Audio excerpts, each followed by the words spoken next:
Speaker লাগে, sound প্রচুর, noise clear করতে হবে।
আসসালামু আলাইকুম, তোমরা সবাই কেমন আছো? আজকে আমাদের এই চ্যাপ্টারের সেকেন্ড ক্লাস। তো আমি প্ল্যান করেছি যে আজকে আমরা কিছু বাকি রাখবো এই চ্যাপ্টারে। গ্রুপে আমি একটা পোস্ট করব যেখানে তোমরা প্রবলেমগুলো লেখা শুরু করবা, যে এই টপিকটা বোঝাই দিতে। তো নেক্সট পরে যে ক্লাসটা হবে ওইটা দিয়ে ইনশাল্লাহ আমরা এই চ্যাপ্টারটা শেষ করব। তো সেদিন আমরা যত বাকি আছে, যত কনফিউশন আছে সবগুলো ক্লিয়ার করব ইনশাল্লাহ। বাম সাইডে আমি লিখে রেখেছি যে টপিকগুলো, আজকে আমরা এগুলো পড়বো। 3 ধরনের রাসায়নিক পরিপাক আমরা আজকে দেখব। ঠিক আছে, তোমরা কি আমার কথা শুনতে পাচ্ছ কি না একটু কমেন্টে জানাও তো।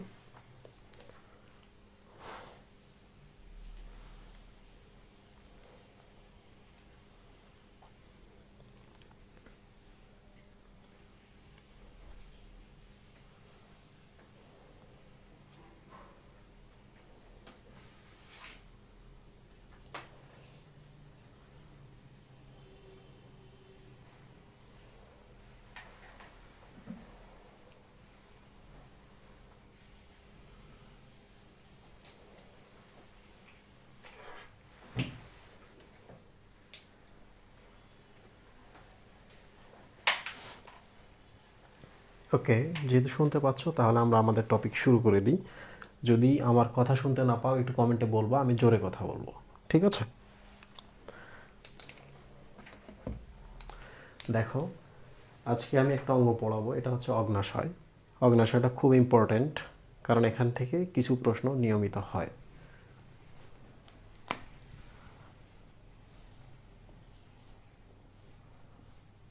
এই হচ্ছে ঘটনা, এটা হচ্ছে পাকস্থলী। তোমরা তো জানোই পাকস্থলীর যে পাইলোরিক প্রান্ত আছে, গেট কিপার আছে, ঠিক সেখান থেকে শুরু হয় একটা ইউ আকৃতির অঙ্গ, এটাকে বলা ডিওডেনাম। ডিওডেনাম খুব স্পেশাল একটা জায়গা, কারণ এখানেই থাকে পাতার মতো একটা অঙ্গ। মনে রাখবা, এটা দেখতে পাতার মতো হলেও এটা আসলে যখন ত্রিমাত্রিক আমরা ছবি দেখি তখন মনে হয় এটা একটা মাংসের খণ্ড, একটা লম্বা মাংসের খণ্ড।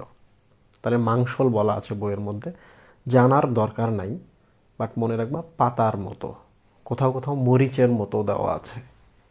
ঠিক আছে, অগ্নাশয়।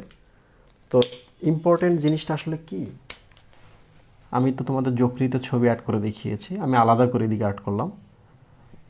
যকৃত থেকে 2টা নালী উৎপন্ন হয়। তোমরা তো জানো যে যকৃতের আরেকটা নাম হচ্ছে হেপাটিক মানে যকৃত। তাহলে এটা বাম খণ্ড, তাহলে এটা হচ্ছে বাম হেপাটিক ডাক্ট। ডাক্ট মানে নালী, তাহলে এটা হচ্ছে বাম হেপাটিক নালী বা বাম যকৃত নালী। এটা হচ্ছে ডান যকৃত নালী। কি হচ্ছে, উপর থেকে পিত্তরস তৈরি হচ্ছে, এগুলো এই পাশে আসতেছে, এসে এই যে এক জায়গায় এরা মিলিত হয়। যেহেতু কমন হয়ে গেল, তাহলে এটার নাম হচ্ছে অভিন্ন যকৃত নালী বা কমন হেপাটিক ডাক্ট। আশা করি বুঝতে পেরেছ। ওকে, তো এসেই এরা করে কি, এই যে এখানে একটা থলি আছে, এই থলিতে পাঠিয়ে দেয়। ওকে, কি পাঠিয়ে দেয়, উপর থেকে যে পিত্ত রসগুলো আসছে এগুলোকে পাঠিয়ে দেয়। তাহলে থলিটা কোথায় থাকে? যকৃতের নিচে। এত কিছু জানার কিন্তু দরকার নাই, তবে খুব ইম্পর্টেন্ট হচ্ছে এই নালীগুলোর নাম জানা দরকার। তো আমি একটু লিখে দেই, তাহলে তোমাদের সুবিধা হবে। তোমরা অনেকেই জানো এটা, তারপর দিচ্ছি। এটার নাম হচ্ছে যকৃৎ নালী।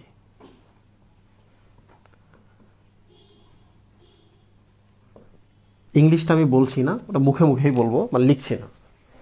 হেপাটিক ডাক্ট, এইটা হচ্ছে বাম, এটা হচ্ছে ডান। ওকে, দুইটা মিলে হলো অভিন্ন হেপাটিক ডাক্ট বা কমন হেপাটিক ডাক্ট।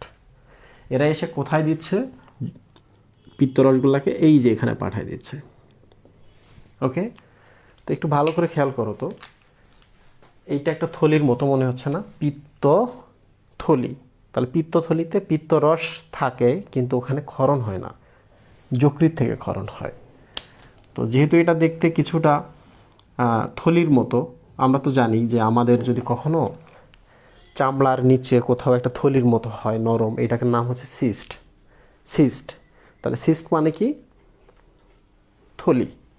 তাহলে এটার নাম হচ্ছে কোলেসিস্ট। কোলে মানে হচ্ছে পিত্তরস। কোলে মানে কি? পিত্তরস। তাহলে পিত্তরস যে থলিতে বা সিস্টে থাকে তার নাম হচ্ছে কোলেসিস্ট। ক্লিয়ার? তো এখন একটু মজার একটা কথা দেখো তো, এইটা যদি থলি হয় তাহলে এই যে এটার নালীটার নাম কি হবে? থলির নালী। থলি মানে সিস্ট, নালী মানে হচ্ছে ডাক্ট, তাহলে সিস্টিক ডাক্ট, রাইট? তাহলে এই জায়গাটার নাম হচ্ছে, এইটার নাম হচ্ছে কোলেসিস্ট। কোলেসিস্ট বা পিত্তথলি। ওকে, তাহলে এইটার নাম হচ্ছে সিস্টিক ডাক্ট বা হচ্ছে পিত্তথলির যে নালী তার নাম হচ্ছে পিত্তনালী। ওকে, তো খুবই মজার জিনিস সেটা হলো, আমরা কিন্তু পিত্তরসটাকে এখানে নিয়ে এসেছি কারণ আমরা এখানে রেখে দিব, যখনই দরকার পড়বে এখানে পরিপাকের জন্য তখন পাঠাবো। তো পাঠানোর সময় আমরা একটু চেষ্টা করব যে জিনিসটা, মানে দুধের মধ্যে তো পানি মিশিয়ে আমরা দুধটাকে হালকা করি না মহিবুল্লাহ? তো এখানে আমরা কি করব, যে দুধটাকে গরম করব, জাল দিব, দিয়ে দুধটাকে একটু ভারী করব, ঘনত্ব বাড়াবো। ঠিক সেম কাজটা হয় এই থলির মধ্যে, কোলেসিস্ট বা পিত্তথলির মধ্যে। কি হয়? পিত্ত রসের ঘনত্ব বাড়ে, তাহলে অল্প পাঠালেই কাজ হয়ে যায়, তাই না? তো কখনো যদি আমরা এটা কেটে ফেলি তাহলে কি হবে? সরাসরি উৎপন্ন হয়ে এখানে চলে আসবে যখন তখন। তুমি রাত্রে ঘুমায় আসছো, সারাদিনে তো তৈরি হচ্ছে, তাহলে আসলে কোনো কাজ হচ্ছে না। আবার যখন তুমি চর্বি খাচ্ছ, আমরা তো জানি পিত্ত রস চর্বি পরিপাক করে, পরিপাকে সাহায্য করে। তাহলে পিত্তরস সারাদিনে যদি আসে, তাহলে যখন চর্বি আসবে তখন কিন্তু পর্যাপ্ত পরিমাণ আসতে পারবে না, ওই আস্তে আস্তে আস্তে, তাহলে তখন আর চর্বির পরিপাক হয় না। এটা খুব বিপজ্জনক। তখন ডাক্তাররা বলে একটু চর্বি কম খান। বোঝা গেল? কখন আমরা বলি এটা? যখন আমরা এই থলিটা কেটে ফেলি। কেন কেটে ফেলি? কারণ এটার মধ্যে পাথর হয়। আচ্ছা, যাই হোক, এখন দেখো এই নালী আর এই যে এখানকার যে থলির নালী বা সিস্টিক ডাক্ট একসাথে যখন হয়ে যায়, তখন আমরা এটাকে কি বলতে পারি? বাংলা এবার বইয়ের মধ্যে লেখা আছে, এটার নাম হচ্ছে অভিন্ন সিস্টিক ডাক্ট। মানে কি? থলির নালী বা হচ্ছে পিত্তনালী। তাহলে এটার নাম হচ্ছে অভিন্ন পিত্তনালী। ক্লিয়ার? এটা কিন্তু অভিন্ন যকৃৎ নালী, আর এই জায়গা থেকে অভিন্ন পিত্তনালী। তাহলে অভিন্ন পিত্তনালীটা কি করে? আমি একটু মিশাই দিই এগুলা। এই পাশে আসে, এসে ডিওডেনামে আসে, ডিওডেনামে এসে এখানে একটু প্রসারিত হয়। তাহলে এটার নাম হচ্ছে এম্পুলা। সায়েন্টিস্ট ভ্যাটারের নামে এম্পুলা অফ ভ্যাটার বা ভ্যাটারের এম্পুলা। তাহলে এই যে এখানে পিত্তরসগুলো পড়ছে।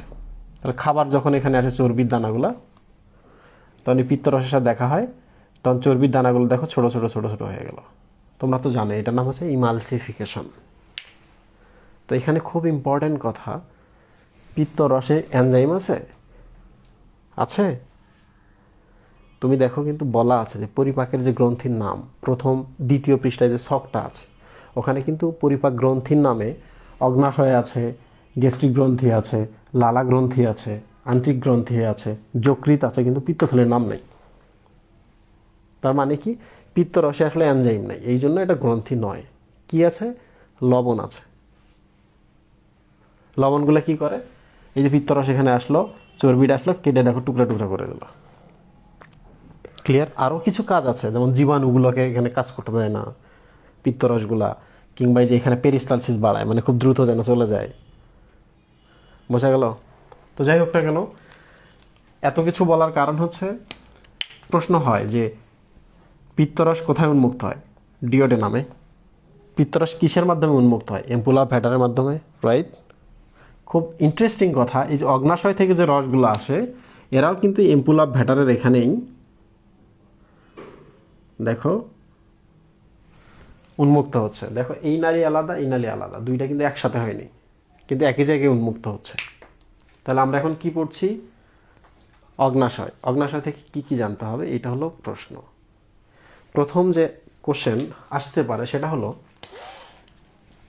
এখানে থাকে অ্যাসিড, খাবারের সাথে অ্যাসিডগুলো মিশে যায়, খাবারগুলো যখন এই জায়গায় আসে তখন এখানে অ্যাসিড আছে। এখানে তো অ্যাসিড রাখা যাবে না, কারণ পাকস্থলীর নিজের প্রতিরক্ষা ব্যবস্থা আছে অ্যাসিডের বিরুদ্ধে।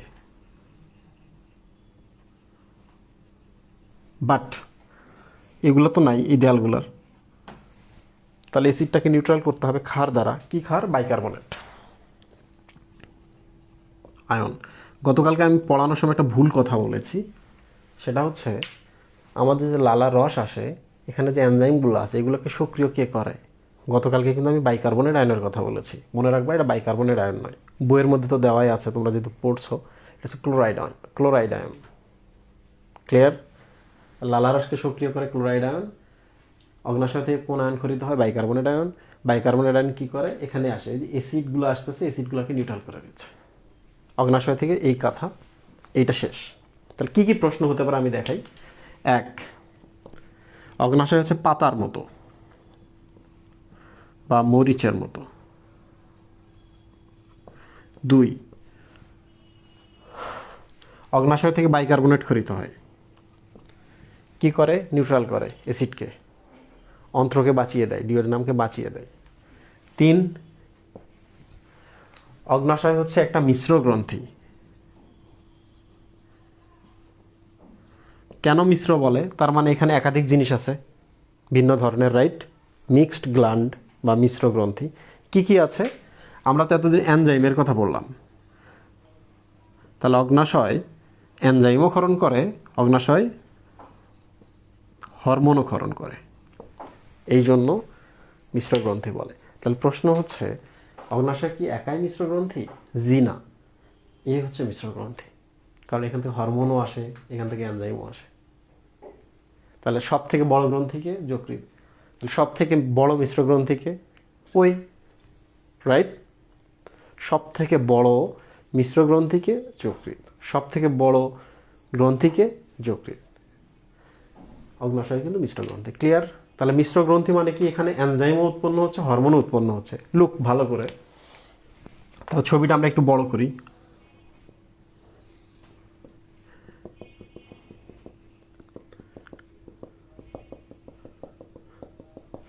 দেখো এনজাইমটা যেহেতু পরিপাক করতেছে, এনজাইম খুব গুরুত্বপূর্ণ, তাহলে এখান থেকে এখান থেকে এখান থেকে সবখান থেকেই এনজাইম ক্ষরণ হয়। এটাকে লোবের মতো লাগতেছে না? এই যে একটা লোব, মানে খণ্ড, এই যে একটা লোব, এই যে একটা লোব, তাহলে লোব থেকে এনজাইম আসে। দেখো এনজাইম কোথা থেকে আসে? লোব। যেহেতু খুব ছোট ছোট এগুলো, তাহলে এদের নাম হচ্ছে লোবিয়ল। লোবিয়ল। এটা আর একটা নাম হচ্ছে অ্যাসাইনাস। লোবিয়ল বা অ্যাসাইনাস থেকে এনজাইম খরিত হয়, ঠিক আছে? তাহলে হরমোন কোথা থেকে খরিত হয়? দেখো হরমোন তো খুব অল্প পরিমাণ লাগে। হরমোন ক্ষরণ হবে, ধরা যাক এই যে এখানে একটু দেখা যাচ্ছে একটা জায়গা লাল, এই যে এখানে একটু দেখা যাচ্ছে, তোমরা হয়তো দেখতে পাচ্ছ না, আসলে দেখা যায় না, এই যে এখানে একটা। তাহলে পুরোটাই যদি একটা সমুদ্র হয়, তাহলে এই যে মাছে এখানে এখানে এগুলো দ্বীপ মনে হচ্ছে না? মনে হচ্ছে কি না? তাহলে বিজ্ঞানী ল্যাঙ্গারহ্যান্সের নামে এই দ্বীপগুলোর নামকরণ করা হয়েছে, আইলেটস অফ ল্যাঙ্গারহ্যান্স বা ল্যাঙ্গারহ্যান্সের দ্বীপ। তাহলে হরমোন কোথা থেকে ক্ষরণ হয়? ল্যাঙ্গারহ্যান্সের দ্বীপ থেকে। ওকে, এনজাইম কী কী ক্ষরণ হয় আমরা কিন্তু কিছুক্ষণ পর পড়বো। হরমোনটা খুব ইম্পর্টেন্ট, হরমোনটা জানতেই হবে, কারণ এই যে তোমরা বৈশা বৈশা খাইতেছো, কোনো দিক দিশা কিচ্ছু নাই। এই যে খাবারগুলোকে কোষের মধ্যে ঠেলে ঠেলে যে ভদ্রলোক ঢোকাচ্ছে তার নাম কি? ইনসুলিন। ইনসুলিন ক্ষরণ হয় কিন্তু এখানে। যদি সে নষ্ট হয়ে যায়, মানে ক্ষরণ হচ্ছে না কিংবা অপর্যাপ্ত হয়ে গেছে, কিংবা ক্ষরণ হয়েছে, কোষে গিয়ে যে কাজ করবে, গ্লুকোজগুলোকে ধরে ধরে ঢোকাবে, সে ওই জায়গায় গিয়ে জায়গা পায় না। হতে পারে এখান থেকে ইনসুলিন আসতেছে না, তাহলেও ডায়াবেটিস হতে পারে। হতে পারে ইনসুলিন আসতেছে, কিন্তু সে কোষে যেখানে গিয়ে কাজ করবে ওই জায়গায় তার জন্য বসার জায়গা নেই, রিসেপ্টর নাই, কোষটা ওর প্রতি মানে অভিমান করছে। তখনও কিন্তু ইনসুলিন উৎপন্ন হওয়া সত্ত্বেও কি হয়েছে? ডায়াবেটিস হয়েছে। তোমরা কি আমার কথা সবাই বুঝতে পারছো? আমি কি আরো জোরে পড়াবো না আস্তে ধীরেই পড়িয়ে দেবো সবটা?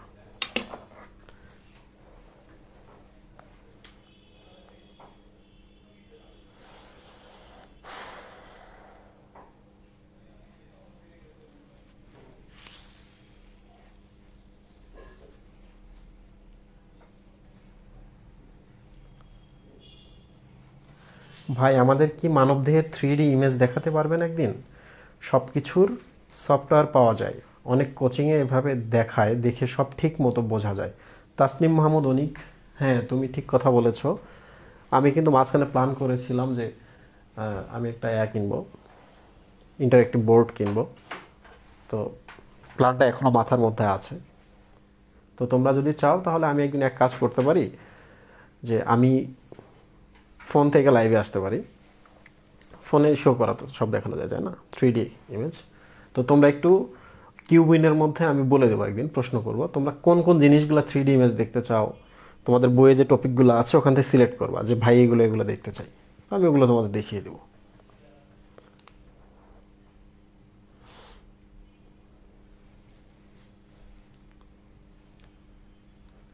এক্সপ্রেসওয়ে কি স্যার? এক্সপ্রেসওয়ে মানে হচ্ছে এমন একটা রাস্তা যে রাস্তায় কখনো থামতে হয় না। রাস্তাটা যাইতে যাইতে যদি দেখে একটা বাজারের ভেতর দিয়ে গেছে, রাস্তাটা করবে কি, বাজারটাকে নিচে রেখে উপর দিয়ে চলে যাবে। তাহলে বাজারের মানুষ নিচ দিয়ে চলাচল করবে, গাড়ি আর থামতে হলো না, স্পিড কমলো না, রাইট? তাহলে তোমার গতিটা কিন্তু আগের মধ্যে থেকে গেল। মাওয়া যে রোডটা আছে এটা হচ্ছে এক্সপ্রেসওয়ে।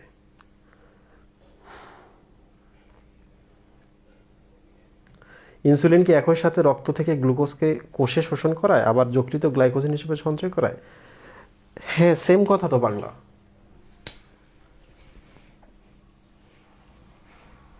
এই দেখো, গ্লুকোজ ঘুরে বেড়াচ্ছে, গ্লুকোজ ঘুরে বেড়াচ্ছে, গ্লুকোজ ঘুরে বেড়াচ্ছে। ইনসুলিন এখানে এসে বসলো, আই, এখানে এসে বসলো আই। তাহলে যখনই সে বসবে গ্লুকোজগুলো ভেতরে ঢুকবে। এটা শরীরের সব কোষের ক্ষেত্রে সেম, স্পেশাল কিছু কোষ আছে এগুলো বাদে। সব জায়গায় ইনসুলিন গিয়ে কাজ করে, গ্লুকোজকে ভেতরে ঢোকায়। তাহলে যকৃৎ কোষ যদি এটা হয়, তাহলে গ্লুকোজগুলো ভেতরে ঢুকে কী হবে? গ্লাইকোজেনে পরিণত হবে। সবগুলো গ্লুকোজ ঢুকলো। বা এটা যদি অন্য কোনো কোষ হয়, সেম, কোষের ভেতরে তো গ্লুকোজ যেতেই হবে, কারণ গ্লুকোজ ভেঙে তো এটিপি উৎপন্ন করবে। যকৃৎ কোষে যেমন হয়, পেশি কোষেও কিন্তু তেমন হয়। গ্লুকোজগুলো বেশি বেশি করে ঢোকায় ওখানে, কি বানায় রাখে? গ্লাইকোজেন। কারণ পেশি যখন তুমি কাজ করবা, সাথে সাথে তো শক্তি লাগবে, ইনস্ট্যান্ট শক্তি। ইনস্ট্যান্ট শক্তি পাবা আর কোথায়? এখানকার গ্লাইকোজেন ভেঙে ভেঙে দিবে। তাহলে গ্লাইকোজেন কয় জায়গায় সঞ্চিত হতে পারে? যকৃতে হতে পারে, পেশিতে হতে পারে। কেন যকৃত হয়? কারণ যকৃত হওয়ার কারণ হচ্ছে মিডল পয়েন্টে এইখান থেকে তো রক্তগুলো ছড়ায় চলে যায়, পোর্টাল শিরার রক্তগুলা। এটা একটা। 2 নম্বর হচ্ছে এখানে প্রচুর বিক্রিয়া ঘটে, এখানেও প্রচুর শক্তি লাগে, মেলা খায়নি। মাথায় যদি থাকতো গ্লাইকোজেন সঞ্চয় করার ব্যবস্থা, তাহলে আমরা যে খাচ্ছি, না খেয়ে আছি, মাথা ঘোরার ব্যাপারটা থাকতো না কিন্তু, তাই না?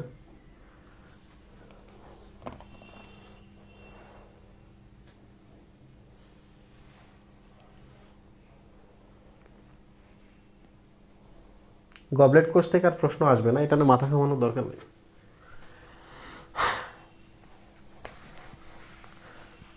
তো দেখো, আমি কিন্তু এখন হরমোন পড়াচ্ছি, এনজাইম কিছুক্ষণ পর পড়াবো। তাহলে হরমোনটা নিয়ে একটু আলোচনা করি।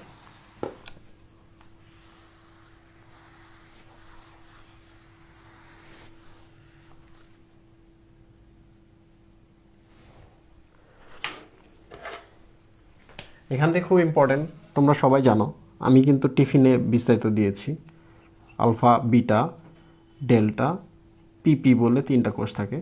তো তোমাদের জন্য যেটা ইম্পর্টেন্ট সেটা হচ্ছে এই কোষগুলো কোথায় থাকে, লোবিউল বা এসেন আছে নাকি হচ্ছে দ্বীপগুলাতে থাকে? দ্বীপগুলাতে। তাহলে আইলেটস অফ ল্যাঙ্গারহ্যান্সের কয় ধরনের কোষ পাওয়া যায়? 4 ধরনের। তাহলে আইলেটস অফ ল্যাঙ্গারহ্যান্স থেকে কয় ধরনের হরমোন উৎপন্ন হবে? 4 ধরনের। দেখো ভালো করে, বিটা, এই বেটা ইনসুলিন, একটুকু মনে রাখলে সুবিধা হয়ে যায়। তাহলে এটা হচ্ছে গ্লুকাগন, দেখছ? ডেল্টা থেকে সোমাটোস্ট্যাটিন,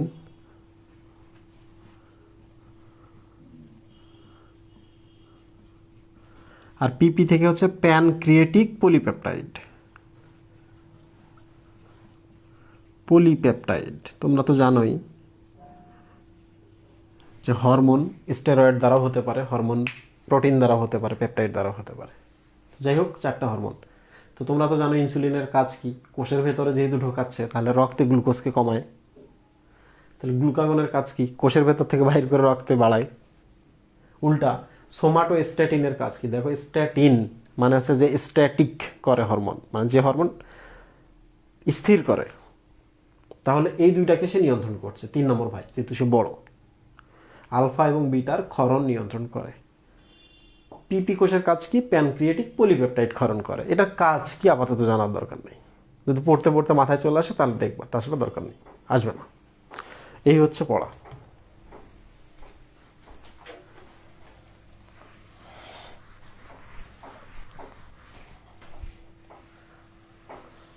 তাহলে অগ্নাশয় আমরা শেষ করেছি, অগ্নাশয় থেকে আর কোনো প্রশ্ন নাই। এবার আমরা দেখব শর্করা পরিপাক। তো সেম ব্যাপার, একটা চার্ট আর্ট করো তোমরা সবাই।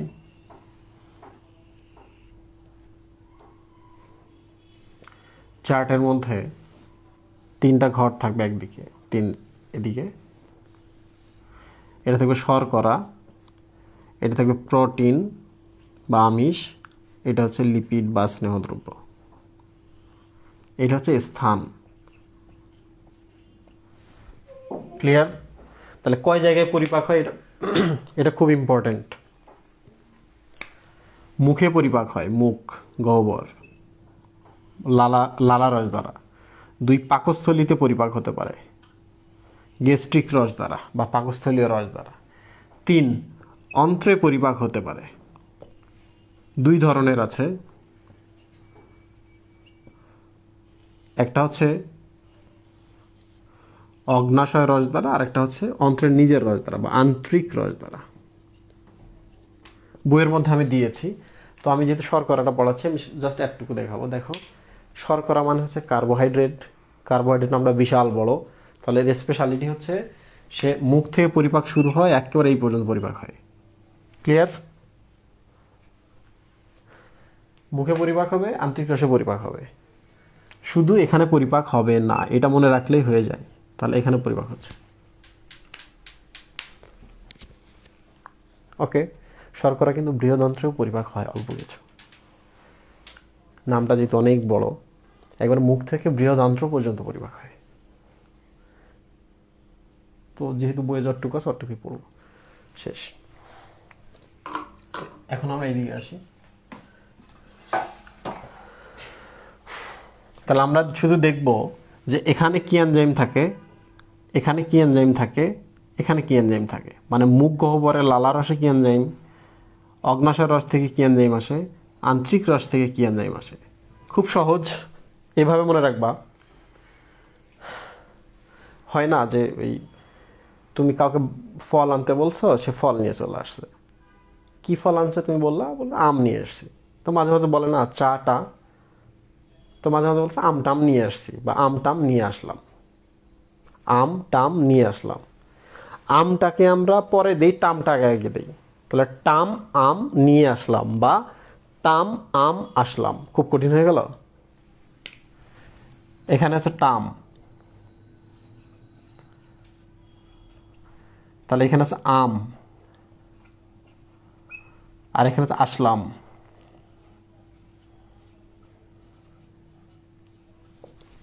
মানুষে আম টাম নিয়ে আসলো, একটুকু মনে রাখলেই হবে। কি কি প্রশ্ন হয় এটা আমরা আজকে দেখব, কি কিভাবে এখানে কাজগুলো হচ্ছে এটা। ওকে, তোমরা কি আমার কথা সবাই বুঝতে পারছো?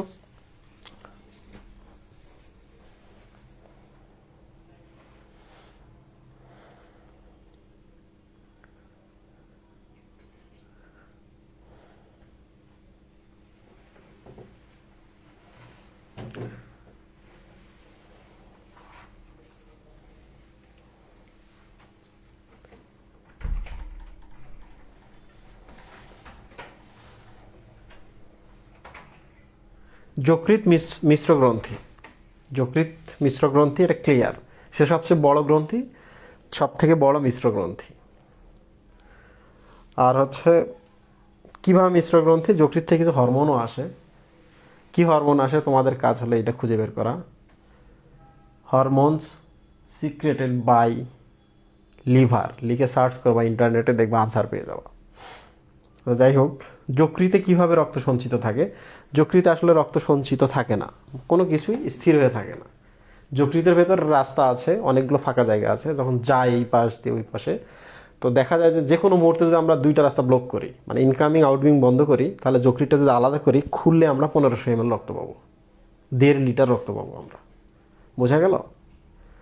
তার মানে এটা চলমান আছে, চলার সময় সব সময় একটা কনস্ট্যান্ট রক্ত পাবো আমরা। যে পথ দিয়ে রক্ত ঢোকে বন্ধ করে দাও, যেটাতে বের হয়ে বন্ধ করে দাও, রাস্তা সরাই দিলা, যকৃতটা এখন খোলো, খুললে দেখবো 1500 ml রক্ত আছে এখানে। এই জন্য যকৃতে যেহেতু 1.5 লিটার বা প্রায় 4 ব্যাগ রক্ত থাকে, তার মানে কখনো যদি যকৃৎ ক্ষতিগ্রস্ত হয়, ঘুষি লাগে, আঘাত লাগে, যকৃৎ কিন্তু ফেটে যায়, তখন কিন্তু এই 4 লিটার রক্ত বের হয়ে যাবে। তাহলে এটা বিপজ্জনক, মৃত্যু ঘটতে পারে। ওকে, আচ্ছা যাই হোক, এখন আমি পরিপাকগুলো দেখাই। মুখ, এই যে এখানে মুখ গহ্বরে টাম থাকে,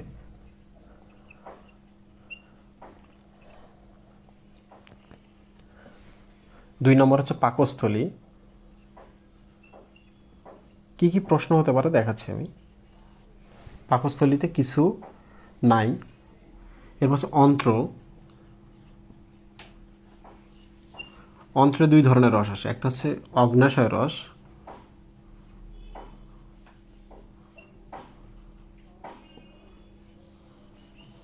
আর একটা হচ্ছে নিজের তার আন্ত্রিক রস। যে ডিওডেনাম আছে, ডিওডেনামের দেয়াল থেকে এগুলা খরিত হয়, এটাকেই বলা হয় আন্ত্রিক রস। এটার আরেক নাম হচ্ছে সাক্কাস ইন্টেরিকাস। সাক্কাস ইন্টেরিকাস, ক্লিয়ার? আচ্ছা যাই হোক, মুখ গহ্বরে কি থাকে? লালা রস। পাকস্থলীতে কি থাকে? পাকস্থলীয় রস বা গ্যাস্ট্রিক রস, একে জুসও বলা যায়, স্যালাইভারি জুস, গ্যাস্ট্রিক জুস। এটা হচ্ছে প্যানক্রিয়াটিক জুস, এটা হচ্ছে এন্টেরিক জুস, ক্লিয়ার? এটার নাম হচ্ছে সাক্কাস ইন্টেরিকাস। তো যাই হোক, এনজাইমগুলোর নাম দেখি। কি কি এনজাইম ছিল? টাম, এখানে কোনো এনজাইম নাই। এখানে কি? আম। কি কি প্রশ্ন হতে পারে? এখানে হচ্ছে আসলাম, আসলাম। ওকে লুক, তুমি এখন কি করবে, একটা মুখের মধ্যে একটা খাবার আসবে, জটিল শর্করা। জটিল শর্করা মানে হচ্ছে আমরা যেটা খাই, স্টার্চ, চাল, রুটি, এগুলাতে থাকে, গমে থাকে। আরেকটা খাই মাঝে মাঝে গ্লাইকোজেন। ছত্রাক আমরা খেতে পারি কি না? মাশরুম খাই না? মাশরুমে কিন্তু গ্লাইকোজেন পাওয়া যায়, আরও অনেক কিছুতেই গ্লাইকোজেন পাওয়া যায়, তেল বীজগুলোতেও গ্লাইকোজেন থাকে। তো যাই হোক, আমরা স্টার্চটা জানলেই হবে, গ্লাইকোজেন এমনিই হয়ে যাচ্ছে, ওটা আপাতত জানার দরকার নেই। তাহলে স্টার্চ তোমার মুখে আসলো। এখন দেখো তো সিরিয়ালগুলো, দেখো তো এখানে হচ্ছে একটা, দুইটা, একটা, দুইটা, একটা, দুইটা, তিনটা, চারটা। তাহলে এখন বলো তো, জটিল শর্করা যে মুখে আসে সবার আগে কার সাথে দেখা হবে? টায়ালিনের সাথে। খুব ভালো করে খেয়াল করো, তাহলে টায়ালিন হচ্ছে প্রথম কাজটা করবে, খুবই গুরুত্বপূর্ণ। টায়ালিন, টায়ালিন শব্দ হচ্ছে স্পিড, স্পিড মানে হচ্ছে স্যালাইভা। তাহলে স্যালাইভা বা মুখের লালায় যে এনজাইম পাই তার নাম হচ্ছে টায়ালিন। তাহলে এই এনজাইমটা কি করে, স্টার্চকে ভেঙে ফেলে। স্টার্চ মানে হচ্ছে অ্যামাইলোজ, লাইসিস করে ফেলে। তাহলে এটা কি, অ্যামাইলোলাইটিক এনজাইম বা স্ট্রাস বিশ্লেষণকারী এনজাইম। ক্লিয়ার? তাহলে এখানে জটিল শর্করা আসবে, এটার নাম হচ্ছে টায়ালিন।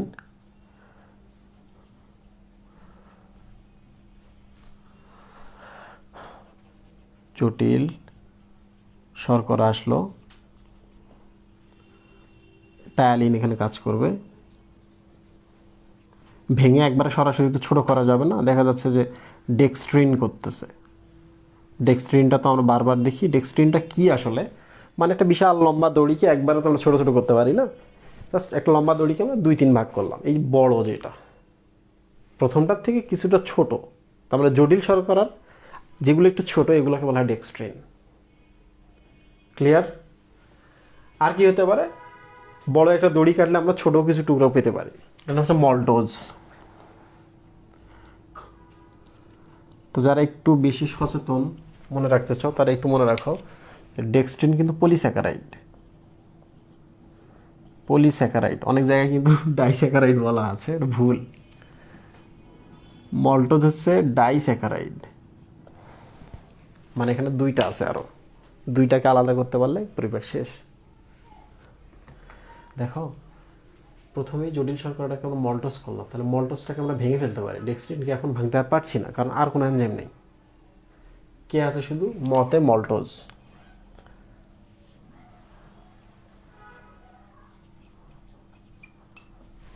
মল্টোজ আছে, সরি এটা হচ্ছে মল্টেজ। তো মল্টোজ তৈরি হয়েছে, এটাকে আমরা শুধু একটু ভাঙতে পারি। ভেঙে আমরা এটাকে কি করতে পারি সেটা এখন আমি একটু দেখাবো। এখানে তোমরা তো জানোই ডাইস্যাকারাইডগুলো সম্পর্কে, আবার লিখে নাও। স্পেশালি আমরা 3টা পাই, মল্টোজ, সুক্রোজ আর হচ্ছে ল্যাকটোজ।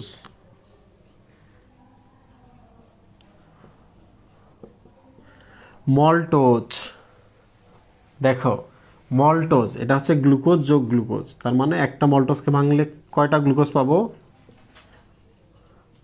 2টা। 2 সুক্রোজ, সুক্রোজ মানে হচ্ছে গ্লুকোজ কমন থাকবে, কিন্তু এটা তো গ্লুকোজ কমন।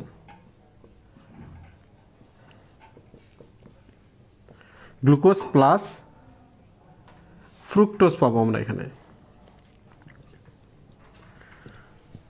আর ল্যাকটোজে কি কি পাবো, গ্লুকোজ কমন, তাহলে আমরা আর একটা জিনিস পাবো, এটার নাম হচ্ছে গ্যালাক্টোজ।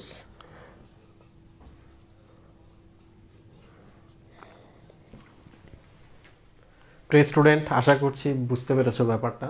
এই যে মল্টোজ, সুক্রোজ, ল্যাকটোজ এগুলো হচ্ছে ডাইস্যাকারাইড, মানে 2টা করে সরল শর্করা থাকে। সরল শর্করা কোনগুলা, গ্লুকোজ, ফ্রুক্টোজ, গ্যালাক্টোজ এগুলা। তারপর ডাইস্যাকারাইডকে যদি ভাঙি তাহলে মনো 2টা পাবো, 2টা পাবো, right? Glucose glucose, glucose fructose, glucose galactose. একটা মজার জিনিস দেখো, আমি প্রায় ক্লাসে এটা বলি। দেখো তো আমরা যে খাবার খাই আমাদের টার্গেট কোনটা আসলে, গ্লুকোজ, ফ্রুক্টোজ না গ্যালাক্টোজ? দ্রুত কমেন্ট করো তো।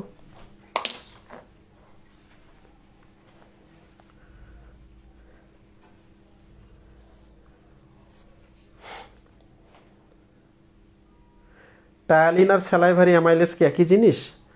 আসলে আমি যে এই অ্যামাইলেজটা পড়ানোর সময় এই ব্যাখ্যাটা দিতাম, টায়ালিন আর স্যালাইভারি অ্যামাইলেজ একই জিনিস। অ্যামাইলেজ মানে কি, অ্যামাইলো মানে হচ্ছে স্টার্স। এই দেখো স্টার্স, জটিল শর্করা বা স্টার্স। তাহলে স্টার্সের উপর যে কাজ করে তার নাম অ্যামাইলেজ এনজাইম। তাহলে টায়ালিন যেহেতু কাজ করছে তাহলে টায়ালিনটাই আসলে অ্যামাইলেজ। তা লালা রসে যেহেতু থাকে বা স্যালাই ভাতে থাকে এই জন্য এর নাম হচ্ছে স্যালাইভারি অ্যামাইলেজ। ক্লিয়ার?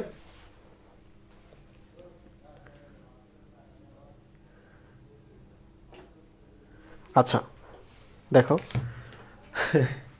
তোমাদের যেহেতু টার্গেট হয়ে গেছে যে ভাই আমরা টার্গেট হচ্ছে আমাদের গ্লুকোজটা, দেখো এখানেও গ্লুকোজ আছে, এখানেও গ্লুকোজ আছে। এখন আমাদের টার্গেট কি? শক্তির জন্য আমরা গ্লুকোজের কাছে যাব। লুক, একমাত্র এখানে গ্লুকোজ দুইটা মল্টোজে। তো মল্টোজে যদি দুইটা গ্লুকোজ হয়, তার মানে হচ্ছে গ্লুকোজেই প্রধান শক্তিদাতা, গ্লুকোজে এখানে প্রধান শক্তিদাতা কোষের ভেতরে। দ্যাট মিনস বেশি শক্তি কোথায়? মল্টোজে। তাহলে তুমি যদি দুধ খাও, ল্যাকটোজ, তুমি যদি চিনি খাও, মিষ্টি খাও, তাহলে এখান থেকে তুমি শক্তি পাবো, বাট এনাফ শক্তি পাবা না। বাট ওখান থেকে যে শক্তিটা তুমি পাবা এটা খুব খারাপ। যেমন চিনিতে ডাইস্যাকারাইড থাকে, সরাসরি সুক্রোজ থাকে, দুধে সরাসরি ল্যাকটোজ থাকে। তাহলে এগুলো খুব সরল শর্করা, তার মানে খুব দ্রুত ভেঙে যাবে, খুব দ্রুত তোমার কোষ্ঠ সব খেয়ে ফেলবে, তাহলে আবার ক্ষুধা লাগবে। বাট তুমি মল্টোজ কোথায় পাবো? সরাসরি তো মল্টোজ পাচ্ছ না। মল্টোজ কোথেকে নিয়ে আসতে হচ্ছে? দেখো, জটিল শর্করা থেকে। তাহলে তুমি যদি একটা জটিল শর্করা খাও, সময় লাগবে মল্টোজ হতে, মল্টোজ তো আবার ভেঙে গ্লুকোজ হতে সময় লাগবে। আবার দেখো, গ্লুকোজ মানে ডাবল পরিমাণ গ্লুকোজ উৎপন্ন হচ্ছে শুধুমাত্র মল্টোজে। দ্যাট মিনস হচ্ছে শক্তিও এখানে বেশি, তাহলে দীর্ঘ সময় ধরেই শক্তি উৎপন্ন হচ্ছে, বেশি শক্তি উৎপন্ন হচ্ছে।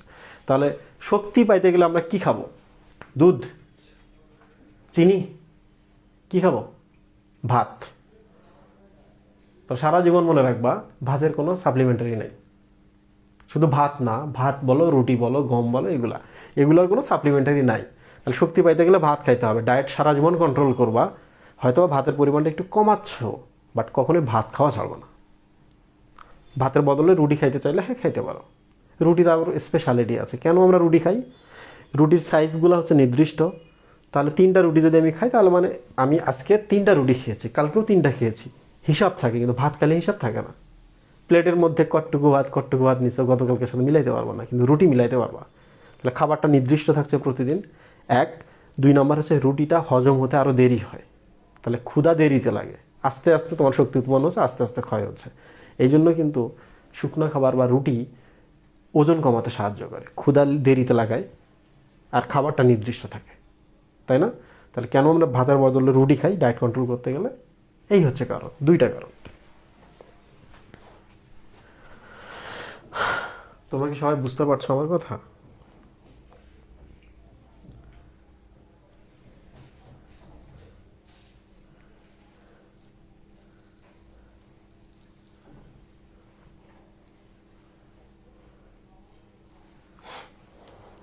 আচ্ছা, আমি এটাই শুধু বেশি পড়াবো, প্রোটিনটা একটু পড়াবো, 2-4 মিনিটের মধ্যে প্রোটিন দেখা শেষ হয়ে যাবে। প্রোটিনে শুধু মনে রাখতে হয় যে এনজাইমগুলোর নাম কি, কোথা থেকে আসছে, কোনগুলো নিষ্ক্রিয় প্রোটিন, সক্রিয় প্রোটিন, এগুলা একটু ভালো করে দেখো। তো এখন তোমার কিন্তু এই অগ্নাশয়, দ্যাট মিনস হচ্ছে পাকস্থলিতে এই খাবারগুলো আসবে। কে কে আসবে? ডেক্সট্রিন আসবে, মল্টোজ আসবে। এই মল্টোজটা ভাঙে গ্লুকোজ প্লাস গ্লুকোজ। খুব ভালো করে মনে রাখবা, যেখানে টায়ালিন আছে সেখানে মল্টোজ কম, যেখানে টায়ালিন আছে সেখানে মল্টোজ কম। তাহলে মুখ গহ্বরে 2টা এনজাইম, তার মধ্যে মল্টোজ আবার কম। তার মানে মুখ গহ্বরে খুব বেশি যে মল্টোজ পরিপাক হয় তা কিন্তু না।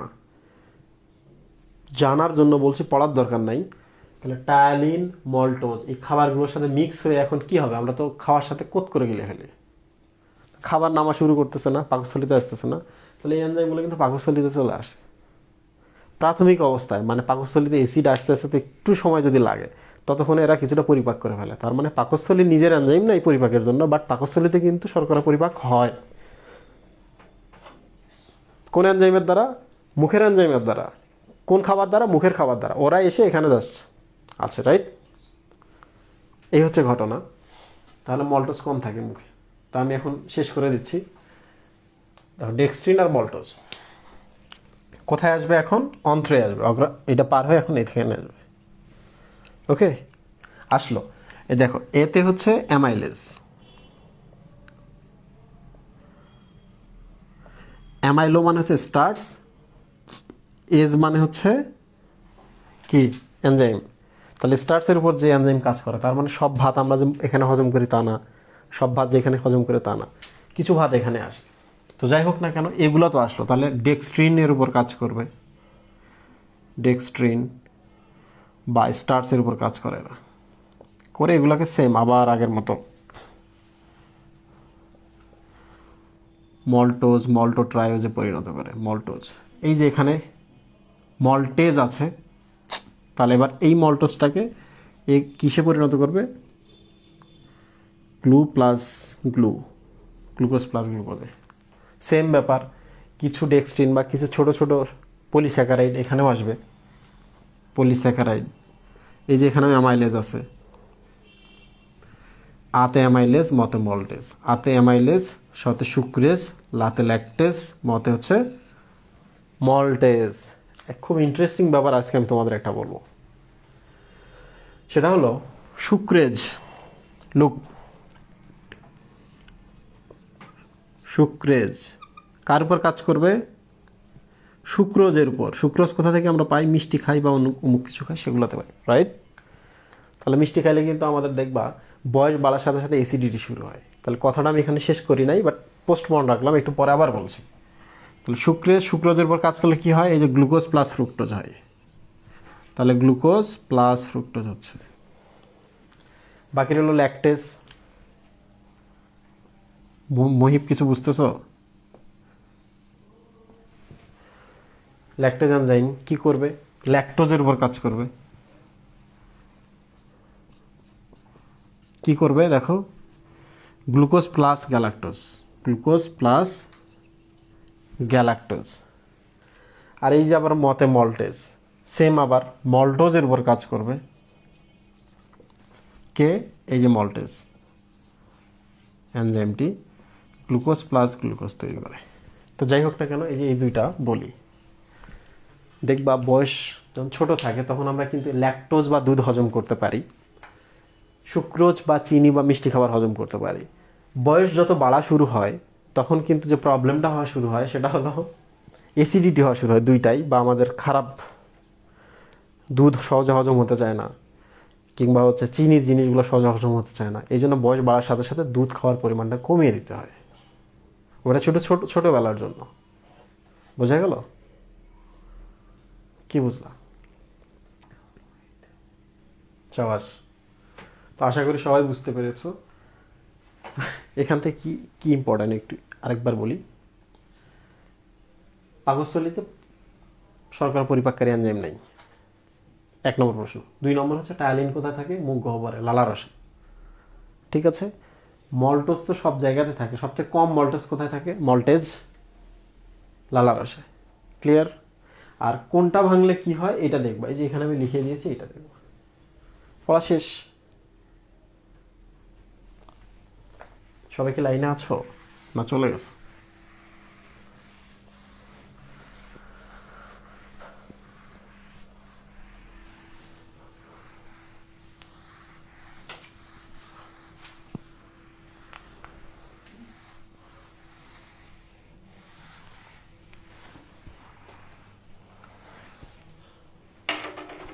তোমার কি হাই উঠতেছে?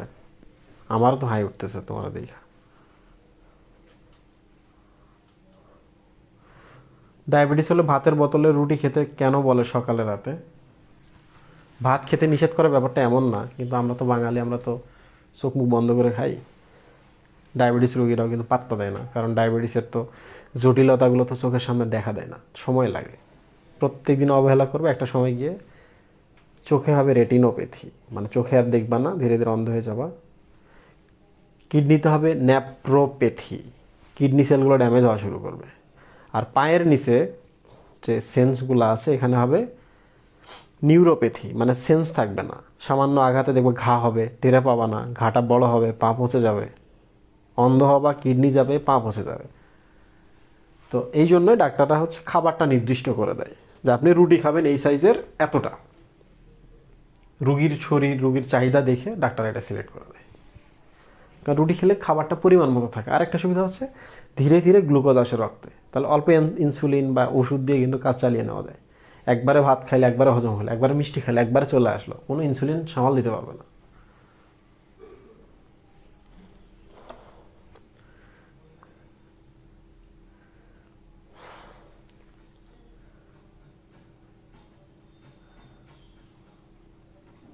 কেউ যদি গরুর দুধ খায় বড় হয়েও, তার কি কোনো রোগ হবে? দেখো,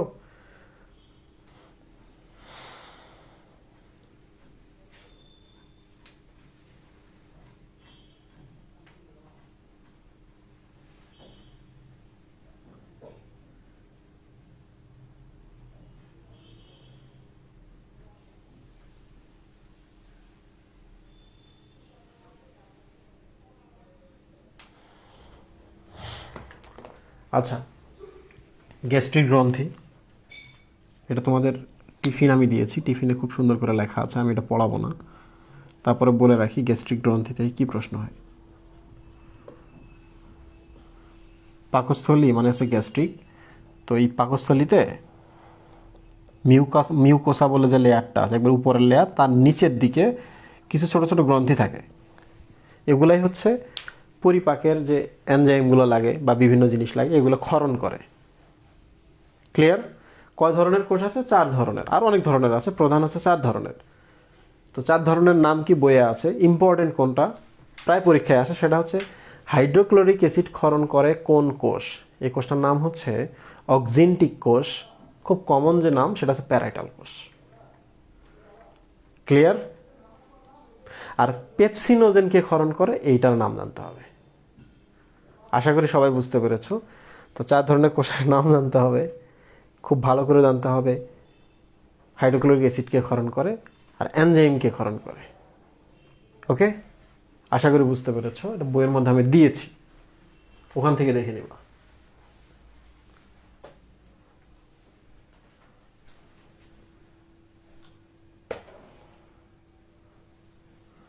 প্রোটিন পরিপাক বইয়ের মধ্যে আমি দিয়েছিলাম। আচ্ছা, আবার সহজ করে দিই। মুখ,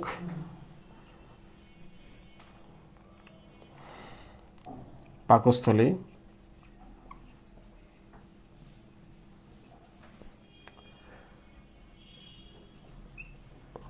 অন্ত্র,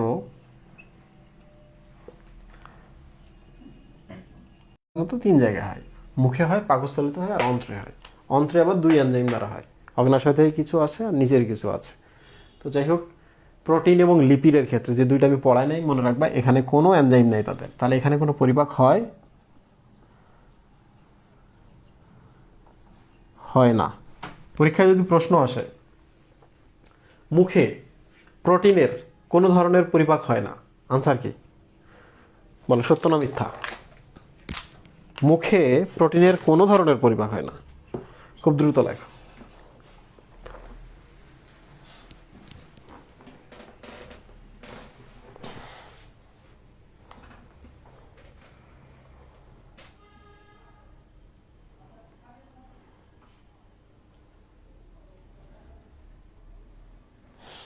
মারিয়ানুর বলেছে ট্রু, সত্য। মোজাহিদুল ইসলাম জাবুর, আব্দুল্লাল বাঁধন লিখেছে সত্য। পলাশ পাল সত্য। কেউ একজন মিথ্যা বলো। তানভীর হোসেন মিথ্যা কেন বলেছ? নাইমুর রহমান, সারিয়া রুসা মিথ্যা মিথ্যা। জীবন সবাই মিথ্যা। জীবন নাহিদ সাবাস। দেখো, মুখ গহ্বরে এনজাইম নাই বলে রাসায়নিক পরিপাক হয় না। বাট মুখ গহ্বরে তো দাঁত আছে, লালা আছে, জীবাণু মারার জন্য লাইসোজাইম আছে, আছে কি না? খাবারটাকে নাড়াচাড়া করার জন্য জিহ্বা আছে। মাংসগুলোকে আমরা মুখের মধ্যে, দাঁতের মধ্যে কাটতেছি না, লালার সাথে মিশাচ্ছি না, ঠেলে পেছনে দিচ্ছি না, গিলতেছি না। তাহলে যান্ত্রিক পরিপাক কিন্তু হয়। ক্লিয়ার? তাহলে প্রশ্নটা এইরকম আসলে হলে সত্য হতো যে মুখ গহ্বরে প্রোটিনের কোনো রাসায়নিক পরিপাক হয় না। সত্য। মুখ গহ্বরে প্রোটিনের কোনোই পরিপাক হয় না, এটা মিথ্যা। আর রাসায়নিক হয় না, এনজাইম নাই বলে, যান্ত্রিক পরিপাক হয়। ক্লিয়ার?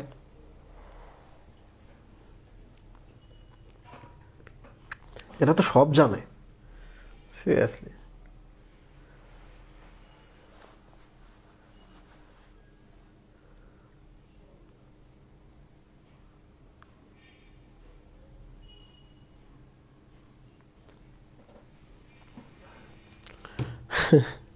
আচ্ছা, কিছু কোশ্চেন আছে, এইসব কোশ্চেনের আনসার পেয়ে যাবা, চিন্তার একদম কিছু নাই। আমার তো কাজই হচ্ছে মুখে বলা আর হচ্ছে হাতে লেখা। তো মুখে না বললে হাতে লিখবো, কিংবা হাতে না লিখলে মুখে বলবো, চিন্তার কোনো কারণ নেই। প্রোটিন পরিপাকের প্রধান যে প্রশ্ন সেটা হলো মুখ গহ্বরে প্রোটিন পরিপাক হয় কিনা। যান্ত্রিক হয়, রাসায়নিক হয় না। তাহলে মুখ গহ্বরে প্রোটিন পরিপাককারী কোনো এনজাইম নেই, এটাই হচ্ছে প্রধান প্রশ্ন। পরের প্রশ্নগুলো হচ্ছে এনজাইমগুলোর নাম। তো এনজাইমগুলোর নাম কি আমি লিখে দিব, তোমরা খুব দ্রুত বলো তো কমেন্টে। আমি কিছু ট্রিক এখানে বলবো, যেটা হচ্ছে একটু দেখলেই হবে। এনজাইমের নাম বলে দিব কিনা বলো, লেখার দরকার আছে কিনা।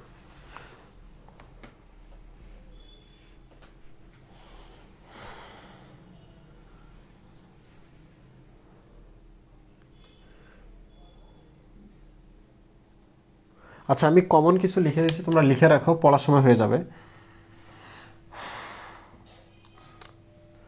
পাকস্থলীতেই শুধুমাত্র প্রোটিওজ ও পেপটন উৎপন্ন হয়। পেপটন উৎপন্ন হয়।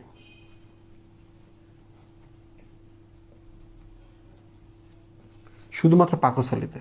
তাহলে নিচের কোথাও গিয়ে তুমি আর প্রোটিওজ আর পেপটন পাবা না।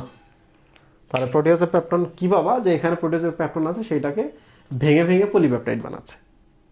ক্লিয়ার? তাহলে উপরে হচ্ছে প্রোটিন, সিকোয়েন্সটা দেখো, লিখে রাখো, পড়লে বুঝতে পারবা।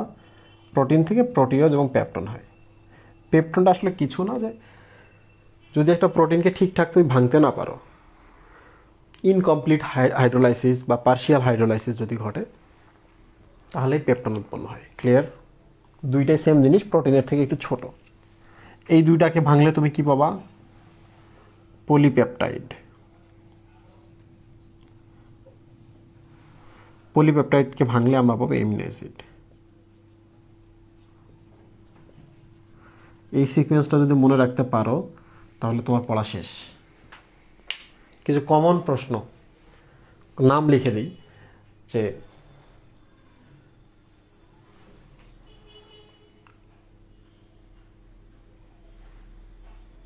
আচ্ছা, যেটা আমি আসলে বলতে চাচ্ছি এখানে, সেটা হচ্ছে প্রোটিন পরিপাককারী এনজাইমগুলো পরিপাককারী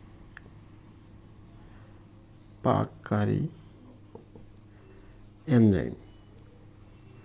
গতকালকে যখন আমি তোমাদের পাকস্থলী পড়িয়েছি, তখন কিন্তু বলেছিলাম যে পাকস্থলীটা হজম হয় না, কারণ পাকস্থলী নিজে প্রোটিন হওয়া সত্ত্বেও পাকস্থলীকে হজম করার জন্য কিংবা প্রোটিনকে হজম করার জন্য যে এনজাইমগুলো পাকস্থলী থেকে বের হয়, এগুলো হচ্ছে নিষ্ক্রিয়, চুপচাপ থাকে। বুঝতে পারছো? এগুলো সব প্রো এনজাইম। প্রো মানে হচ্ছে আদি এনজাইম। এগুলো পরিবর্তন হবে, তারপর সক্রিয় হবে। তাহলে একটা তোমাদের জানতে হবে, ট্রিক জানতে হবে, কোন এনজাইমকে কে সক্রিয় করে, এটা জানতেই হবে। এটা থেকে প্রশ্ন হবে। এই অংশটুকু আমি লিখতেছি, আগে এটা শেষ করি।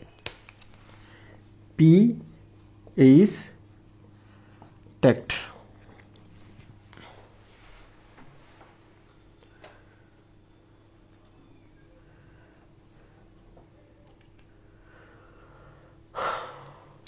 আচ্ছা, আমি এটা বলতেছি, দেখো, প্রোটিন পরিপাককারী এনজাইমগুলো কে কাকে সক্রিয় করে, এটা হচ্ছে সিস্টেম হচ্ছে পিএইচ টেক্ট।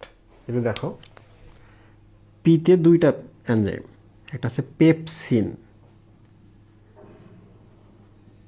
পেপসিন ছোট হয়ে গেল। পেপসিনটা যখন নিষ্ক্রিয় থাকে, তার নাম হচ্ছে পেপসিনোজেন। ক্লিয়ার? আর একটা হচ্ছে পিতে প্রোরেনিন। প্রোরেনিন। দেখো, তাহলে পিএইচ টেক্টের পিতে হচ্ছে পেপসিনোজেন, আর একটা হচ্ছে প্রোরেনিন। তাহলে পেপসিনটা যদি সক্রিয় হয়, তার নাম হয়ে যায় পেপসিন। প্রোরেনিনটা যদি সক্রিয় হয়ে যায়, তাহলে প্রো শব্দটা উঠে যায়, শুধু হয় রেনিন। আশা করি বুঝতে পেরেছো। তাহলে এইগুলো কি, জেন থাকলে বা প্রো থাকলে, এগুলো হচ্ছে কাজ এখনো শুরু করে নাই, মানে এখন পর্যন্ত ইনএক্টিভ, নিষ্ক্রিয়। ক্লিয়ার? তাহলে এদেরকে সক্রিয় কে করবে? এদেরকে সক্রিয় করবে এই যে আমাদের এইচ। এইচতে হচ্ছে কি? HCl। তাহলে HCl হচ্ছে পেপসিনোজেন এবং প্রোরেনিনকে সক্রিয় করে। করলে কি হবে? এরা পেপসিনোজেনটা হয়ে যাবে পেপসিন, প্রোরেনিনটা হয়ে যাবে রেনিন। তাহলে এগুলো হচ্ছে সক্রিয় দশা। ক্লিয়ার? তাহলে পাকস্থলীটা কেন পরিপাক হয়ে যায় না? পাকস্থলী তো প্রোটিন, এই এনজাইমগুলো তো প্রোটিন, পরিপাককারী এনজাইম। কারণ এগুলো হচ্ছে পেপসিনোজেন বা নিষ্ক্রিয়, প্রো বা নিষ্ক্রিয় অবস্থায় থাকে। এদেরকে কে সক্রিয় করে? খাবার যখন আসে না, অ্যাসিড ক্ষরণ হওয়া শুরু হয়, এরাও ক্ষরণ হয়েছে। যখন অ্যাসিড এদেরকে ধরে সক্রিয় করে দেয়। আচ্ছা, এবার ট্যাক্ট। তোমার কি খুব বিরক্ত লাগতেছে? লোক টি, টি থেকে হচ্ছে ট্রিপসিনোজেন, ট্রিপসিনোজেন। ই হচ্ছে অ্যান্টারোকাইনেজ, অ্যান্টারোকাইনেজ। লুক ভালো করে। PH tact. টিতে হচ্ছে ট্রিপসিনোজেন, ইতে হচ্ছে অ্যান্টারোকাইনেজ। অ্যান্টারোকাইনেজ মানে হচ্ছে, অ্যান্টারো মানে হচ্ছে অন্ত্র, পরিপাক যে নালীগুলো এগুলোকে অন্ত্র বলে। কাইনেজ মানেই হচ্ছে এটিপি সংযুক্ত বা বিযুক্ত হওয়ার ব্যাপার আছে, মানে এখানে শক্তি লাগতেও পারে বা শক্তি উৎপন্ন হতে পারে। তো যাই হোক না কেন, এই অ্যান্টারোকাইনেজ কাকে সক্রিয় করে? টিকে। তাহলে অ্যান্টারোকাইনেজ নামক এনজাইমটি যদি ট্রিপসিনোজেনকে সক্রিয় করে, তাহলে ট্রিপসিনোজেনের নাম বদলে হয়ে যায় ট্রিপসিন।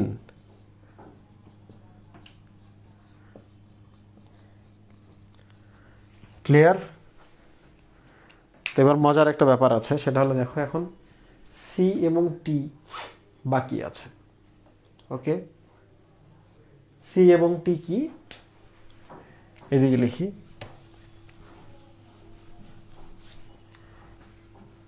সিতে হচ্ছে কাইমোট্রিপসিনোজেন,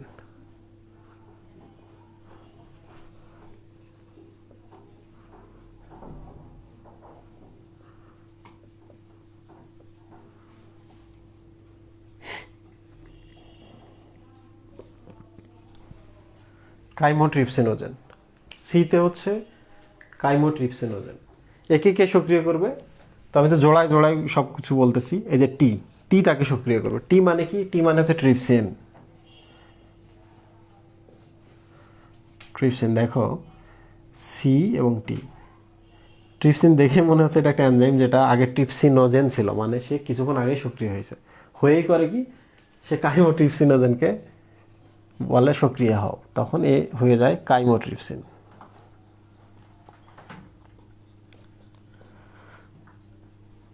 দেখছো মজার ব্যাপার? এক এনজাইম আর এক এনজাইমকে সক্রিয় করতেছে। তার মানে তোমার আম্মু তোমার বাবাকে ঘুম থেকে ডেকে তুলে দিচ্ছে। তোমার বাবা এখন ফজরের নামাজ পড়তে যাবে, তোমাকে এবার ঘুম থেকে ডেকে তুলে দিচ্ছে। রাইট? সেম ব্যাপার দেখো, ট্রিপসিনোজেনকে অ্যান্টারোকাইনেজ সক্রিয় করে দিচ্ছে, হয়ে গেল ট্রিপসিন। সে আবার করতেছে কি, এখন বাচ্চা বা ছেলেকে নামাজের জন্য ডাকতেছে। কাইমোট্রিপসিনোজেনকে বলে তুমি এবার জেগে ওঠো, সে ধর কাইমোট্রিপসিন হয়ে গেল। বুঝতে পারছো? এই হচ্ছে ঘটনা, এটা জানতে হবে, এটা পরীক্ষায় আসে। কে কাকে সক্রিয় করে মনে রাখবা পিএইচ ট্যাক্ট দ্বারা।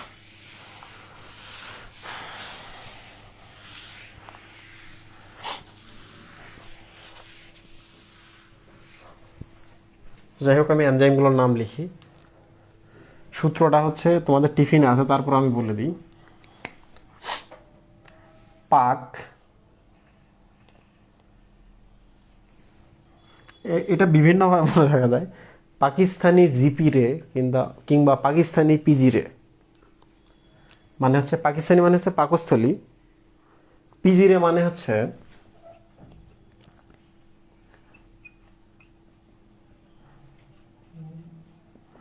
পাকিস্তানি পিজি রে মানে হচ্ছে পেপসিনোজেন বা পেপসিন। ধরা যাক এগুলো সব সক্রিয় হয়ে গেছে। জিতে হচ্ছে জিলো টিন নয়, যেহেতু এনজাইম, জিলোটিনেজ। রেতে হচ্ছে রেনিন, এরাও সক্রিয় হয়ে গেছে। তাহলে পাকিস্তানি পিজি রে বা জিপি রে কোলে নিয়ে টিকা দিতে, তো বাচ্চাকে কোলে নিয়ে যেতে হয়, রাইট? কোলে নিয়ে টিকা দিতে ট্রাই করি আমি। কে? আমি। লোক, পাকিস্তানি পিজি রে। আমি এখন কিন্তু এই যে অগ্নাশয়টা পড়তেছি, এইটা। ওকে, পাকিস্তানি পিজি রে কোলে নিয়ে টিকা দিতে ট্রাই করি আমি। তার মানে আমরা হচ্ছে কোনটা শেষ করলাম, অগ্ন্যাশয় রসের এনজাইমগুলা। কে, আমি, তার মানে আমি দুইবার, তাহলে আন্তরিক রস থেকে শুধুমাত্র আমি। তো সূত্রটা এরকম, পাকিস্তানি পিজিরে কোলে নিয়ে টিকা দিতে ট্রাই করি আমি। কে, আমি। ওকে, তাহলে এখন আমি একটু দেখাই এই এনজাইমগুলোর নাম কি। দেখো, বিপদ হয়ে গেল তো। লুক,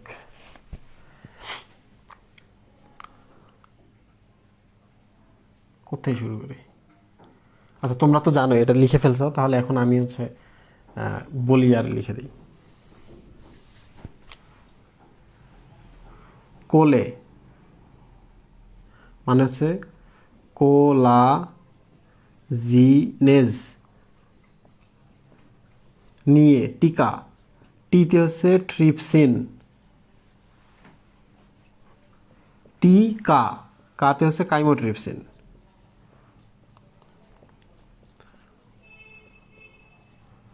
ওকে, কোলে নিয়ে টিকা দিতে মানে হচ্ছে ডাইপেপটাইডেজ, ডাইপেপটাইডেজ।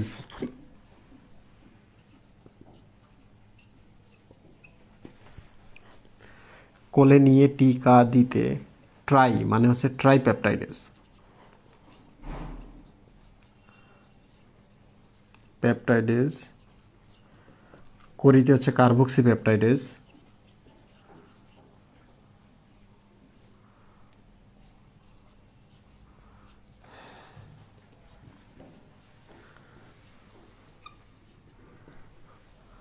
আমিতে হচ্ছে এমিনোপেপটাইডেজ।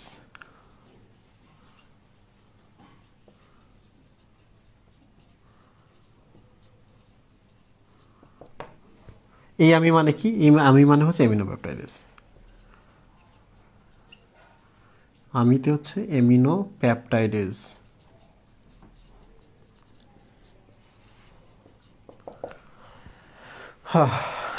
তাহলে দেখো ওই সূত্রের সাথে মিলে গেছে। তাহলে পুরা এনজাইমের নাম কিভাবে মনে রাখতে হয়, পাকিস্তানি জিপি রে বা পাকিস্তানি পিজি রে কোলে নিয়ে টিকা দিতে ট্রাই করি আমি। তাহলে পাকস্থলী হচ্ছে পিজি রে পেপসিন, জিতে জিলোটিনেস, রেতে রেনিন। তোমরা তো জানো এটা পেপসিনোজেন ছিল, এটা প্রোরেনিন ছিল, এগুলো আমরা সক্রিয় করে ফেলছি ধরা যাক। ওকে, মই বললাম। তাহলে এখন আমি একটু দেখি কোনটা কাকে প্রভাবিত করে, খুব ভালো করে দেখো। পাকস্থলী প, পেপসিনের প, তার মানে এটাই হচ্ছে প্রধান এনজাইম। তোমরা বই খোলো সবাই, বইয়ে দেখো। আচ্ছা, বই খুললে তো হচ্ছে খুঁজতে একটু টাফ হয়ে যাবে, তারপরে বলি। যেহেতু সে প্রধান এনজাইম, তাহলে প্রোটিনটা তার সাথে প্রথম দেখা করে। Protein, right? আমি তো বলেছিলাম যে প্রোটিন প্রোটিওজ ও পেপটন হয় কোথায়? শুধুমাত্র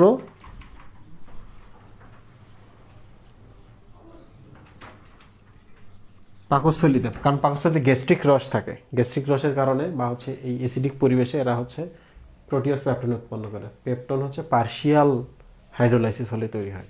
যাই হোক, এগুলো জানার দরকার নেই। একটা হয়ে গেল। তাহলে দেখো জিলোটিনেজ, দেখে কি মনে হচ্ছে জিলোটিনের উপর কাজ করে। জিলোটিন বা জেলাটিন কে কাজ করে? এই জিলোটিনেজ করে কি করে? পলিপেপটাইড করে। মানে একবারে তুমি তো জিলোটিনকে অ্যামাইনো অ্যাসিড বানাইতে পারো না। পলিপ্যাপটাইড মানে জাস্ট প্রোটিনটা ভেঙে গেল ছোট হয়ে। মনে রাখবা, এখানে অ্যামাইনো অ্যাসিড উৎপন্ন হয় না, পাকস্থলীতেই অ্যামাইনো অ্যাসিড উৎপন্ন হয় না। তাহলে অ্যামাইনো অ্যাসিড দেখো আমি একবারও লিখবো না। তাহলে এখানে সর্বোচ্চ কি হতে পারে? আমি তো বললাম পাকস্থলীতেই শুধু প্রোটিয়াস পেপটন উৎপন্ন হয়, তাহলে লিখলাম ওখানে, আবার লিখতে পারি, আর সর্বোচ্চ পলিপেপটাইড, ডাইপেপটাইড, ট্রাইপেপটাইড উৎপন্ন হবে না, অ্যামাইনো অ্যাসিড উৎপন্ন হয় না। ক্লিয়ার? ইম্পর্টেন্ট জিনিস সেটা হচ্ছে এইটা আসে পরীক্ষায় প্রায়। পেপসিন কোথায় থাকে? পাকস্থলীতে। পেপসিনোজেনকে কে সক্রিয় করে? পিএইচ, এইচ তো হাইড্রোক্লোরিক অ্যাসিড, রাইট? রেনিন কোথায় পাওয়া যায়? পাকস্থলীতে। তাহলে প্রোরেনিনকে কে সক্রিয় করে? পিএইচ মানে হাইড্রোক্লোরিক অ্যাসিড। ক্লিয়ার? তাহলে পাকস্থলীতে দেখো হাইড্রোক্লোরিক অ্যাসিড আছে, ওরা এদেরকে সক্রিয় করবে। এদেরকে সক্রিয় করার জন্য কারো লাগে না। আমি কি এদেরকে বোর করে দিচ্ছি? আমি একটা ব্রেক নিই। আজকে ব্রেকের কথা ভুলে গেছি। 5 মিনিট ব্রেকস, 5 মিনিটস ব্রেক।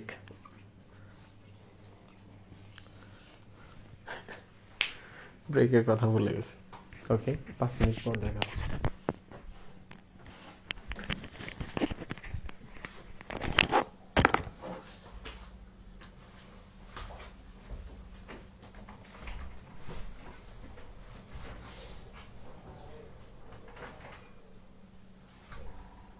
বললাম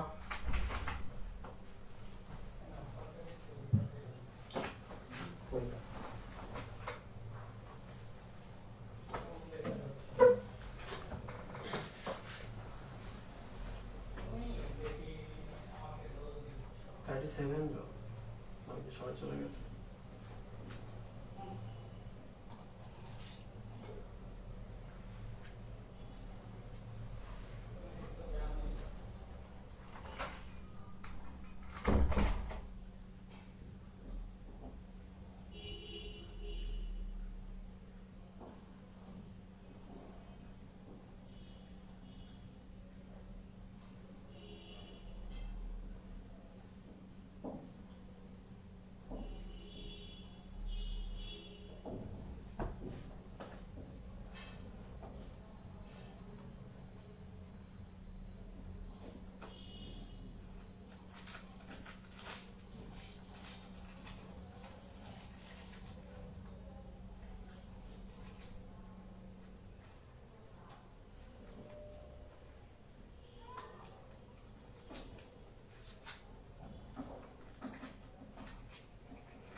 হ্যালো, আসসালামু আলাইকুম। আমি জানি তোমাদের এটা কঠিন লাগতেছে, আমি এটা সহজ করে বোঝাবো। তো তার আগে বলে রাখি, তোমরা কমেন্টের মধ্যে বলছো যে ছন্দ মুখস্থ করতে হয় বলে যে বায়োলজিটা হারাই ফেলে, আকর্ষণ হারাই ফেলে অনেকের কাছে। কেউ আবার কাউন্টার যুক্তি দিচ্ছ যে ত্রিকোণমিতি বা গণিতের অনেক কিছু মুখস্থ করতে হয়। দেখো, সূত্রগুলো যখন আমরা জানতাম না যে কেমনে হয়, তার আগে কিন্তু আমরা মুখস্থ করেছি। এইটা একটা। কেমিস্ট্রিতে গিয়ে দেখো, আমরা তো আমাদের সময়, আমরা তো গ্রামে পড়ছি, তো গ্রামে পড়ার তো আমরা কিচ্ছু শিখি নাই। তো তখন আমরা মুখস্থ করছি যে পর্যায় সারণীতে কীভাবে থাকে। হাসি হেসে লিলি, ব্লালের বাড়িতে কার দিল অনেক, ফুলের নিও না, মেঘনা এলিনের সাজেশন পড়বে, সাগরের কুলে আনবে কে কাকে, মানে প্রথম 20টা মৌল, রাইট? হাসি হেসে লিলি মানে হাইড্রোজেন, হিলিয়াম, লিথিয়াম, এইভাবে মুখস্থ করতে হয়েছে 20টা। তার মানে হচ্ছে কেমিস্ট্রিতেও মুখস্থ করতে হয়। বায়োলজিতে কেন মুখস্থ করতে হয়? মুখস্থ করতে হয় মনে রাখার জন্য। ম্যাথমেটিক্সেও আমরা অনেক কিছু মুখস্থ করি প্রথমে, পরে জানি। তো এখন ঘটনা হচ্ছে, বায়োলজির মজাটা কোন জায়গায়? বায়োলজির মজা হচ্ছে রেনিনটা কেন আমি পাকস্থলিতে পাবো আর কোথাও পাবো না। প্রোরেনিন কেন, এটা কেন প্রোরেনিন অবস্থায় কাজ করতে পারবে না, কেন এটার নাম হচ্ছে কেসিন, কেন এটার নাম প্যারাকেসিন, কেসিনটা কেন প্যারাকেসিন হবে। মজা কিন্তু এগুলা, মুখস্থ করাতে আসলেই কোনো মজা নেই। আমরা যখন ম্যাথমেটিক্স প্রথম শুরু করি, তোমরাও নিশ্চয়ই ম্যাথমেটিক্স প্রথম শুরু করেছো, বর্গের সংজ্ঞা কী, সামন্তরিকের সংজ্ঞা কী, আয়তর সংজ্ঞা কী পড়ছো না তোমরা? তাহলে মুখস্থ সব জায়গায় করতে হয়, কোথাও কম কোথাও বেশি। এই যে ম্যাথমেটিক্সটা, আমি জানি না অনেকের কাছেই ভালো লাগে, আমার কাছেও ভালো লাগতো। তো আমাদের কখনোই সুযোগ ছিল না যে একটু মজা করে পড়া। ট্রাস্ট মি, আমি 2টা বছর পড়াশোনা করছি, শুধু শ্রম দিছি, যেখানে মুখস্থ করতে হয় সেখানে মুখস্থ করছি। কারণ আমি তো জানি না কীভাবে হয়, বলার মতো কেউ না, ইন্টারনেট তখন তো ছিল না। আমি তোমাদের তো অনেক আগে গল্প বলেছিলাম যে তোমরা তো এখন ইউটিউবে ভিডিও দেখো, তোমাদের তো এখন বাফারিং হয় না। আমাদের সময় আমরা একটা ভিডিওর 10 সেকেন্ড যদি দেখতে চাই, আমাদের 1 ঘন্টা চলে যাইতো, তারপর আমরা 10 সেকেন্ড দেখতে পাইতাম না। বাফারিং ঘরে ঘরে ঘরে। ছোট একটা ইমেজ, একটা মোবাইলের জন্য যদি ওয়ালপেপার ডাউনলোড দিতে চাই, 20 টাকা খরচ হতো। ডাটা কানেকশন অন করলে 20 টাকা উধাও। এখনো ডাউনলোড দেখাচ্ছে, ডাউনলোডিং গেল 20 টাকা। এই হচ্ছে ঘটনা। আবার ফ্যামিলি থেকে, বড় ভাই থেকে, পরিবেশ থেকে অনেক অনেক পাই। বায়োলজির আমার সাথে যদি কেউ থাকে, স্বাভাবিকভাবে সে বায়োলজিটা পছন্দ করবে, কারণ আমি বায়োলজির টিচার, আমার সাথে আছে, আমি এটা পড়াচ্ছি, এটার ব্যাখ্যা দিচ্ছি। সো অনেক ব্যাপার আছে এগুলো, মুখস্থ সবই করতে হয়। তো যাই হোক, আমি এটা একটু সহজ করে, আমি তো তোমাদের এটা দেখাইছি কীভাবে মনে রাখতে হয়। এখন আমি এগুলোকে একটু সাজাবো, সাজিয়ে আমি এবার হচ্ছে পুরোটা দেখাই দিই তোমাদের।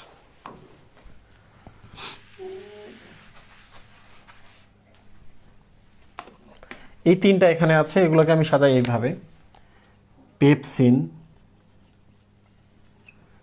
রেনিন, জিলোটিনেস।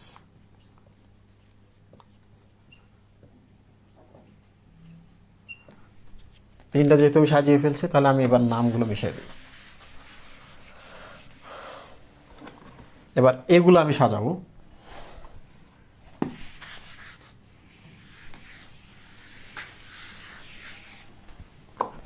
এইভাবে ট্রিপসিন,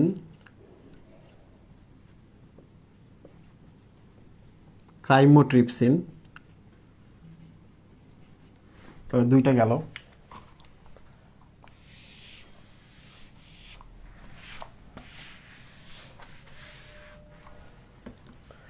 তারপর হচ্ছে কোলাজিনেস,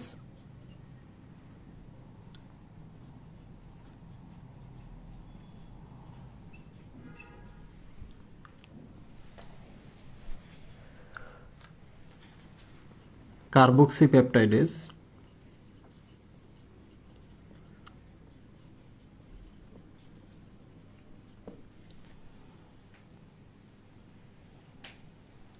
দুই নম্বর হচ্ছে অ্যামিনোপেপটাইডেস,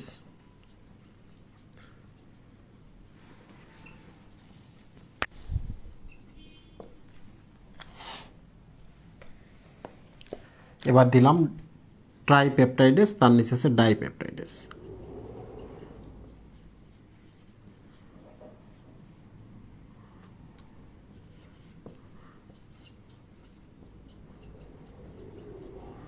পেপটাইডেস, আন্তরিক রসে একটাই আছে অ্যামিনোপেপটাইডেস, এখানে দিলাম।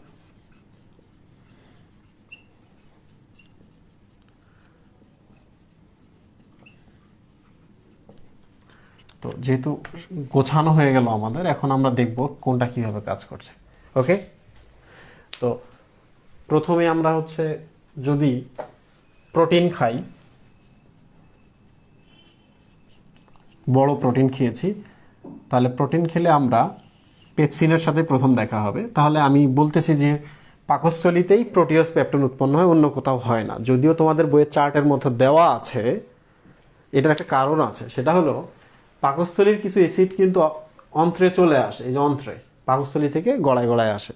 তো এখানেও কিন্তু প্রোটিয়াস পেপটন উৎপন্ন হয়, কিন্তু মনে রাখার খাতিরে কিন্তু আমরা এখন জানবো যে প্রোটিয়াস পেপটন HCl বা অ্যাসিড লাগে, অ্যাসিডের উপস্থিতি ছাড়া সাধারণত তৈরি হয় না। যেহেতু পাকস্থলী থেকে গড়িয়ে গড়িয়ে অন্ত্রে আসে অ্যাসিড কিছুটা, অগ্নাশয় থেকে বাইকার্বনেট এসে নিউট্রাল করার আগ মুহূর্ত পর্যন্ত সে কিন্তু ওখানেও প্রোটিয়াস পেপটন উৎপন্ন করতে পারে। বাট মনে রাখবা, প্রোটিওজ ও পেপটন দুইটাই পাকস্থলীতে উৎপন্ন হয়, কারণ ওখানে অ্যাসিড আছে। ওকে, তাহলে প্রথম যে প্রোটিনটা পেলাম, তাহলে ওইটাকে আমরা যদি বড় সুতা হয়, তাহলে সর্বোচ্চ আমরা এরকম করতে পারি। তাহলে এটা হচ্ছে প্রোটিওজ, এটা একটা প্রোটিনের সুতা, আর এটা হচ্ছে পেপটন, রাইট? তাহলে একটা প্রোটিনকে যদি আমরা ভাঙি পেপসিনের উপস্থিতিতে, প্রোটিওজ ও পেপটন উৎপন্ন হয়। পেপটন। আশা করি এই পর্যন্ত তোমরা বুঝে ফেলেছ। তো যাই হোক না কেন, আমরা একটা শেষ করলাম। এখন এই যে এখানে দেখো, রেনিন কিন্তু সারা জীবন আমরা পড়ে আসছি, মানে 2 বছর ধরে।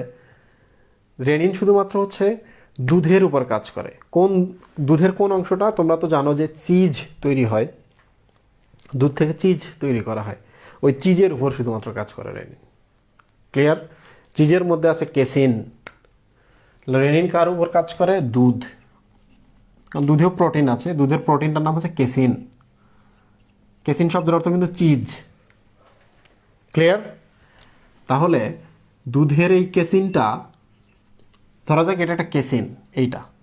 ওকে, তোমরা বুঝতে পারছো কিনা? কেসিন এটা একটা প্রোটিন যেটার নাম কেসিন। তো এটাকে আমরা ভাগ করে ফেললাম কি দ্বারা? এই রেনিন নামক এনজাইম দ্বারা। তাহলে দেখো, প্যারা শব্দের অর্থ কিন্তু হাফ হাফ। প্যারা মানে যেমন পার্শ্ব। দেখো মাঝখানে যদি আমি একটা লাইন টানি, এটা হচ্ছে মিডিয়ান লাইন, এদিকে হাফ হয়ে গেল, এদিকে হাফ হয়ে গেল, তাহলে এখানকার এদিকটা প্যারা পার্শ্ব, এদিকটা হচ্ছে পার্শ্ব। ক্লিয়ার? তাহলে একটা রেনিনকে ব্যবহার করে যদি আমরা কেসিন ভাঙি, তাহলে কি হবে? কেসিনটা হাফ হয়ে যাবে, অর্ধেক হয়ে যাবে ভেঙে, নাম হয়ে গেল প্যারা কেসিন।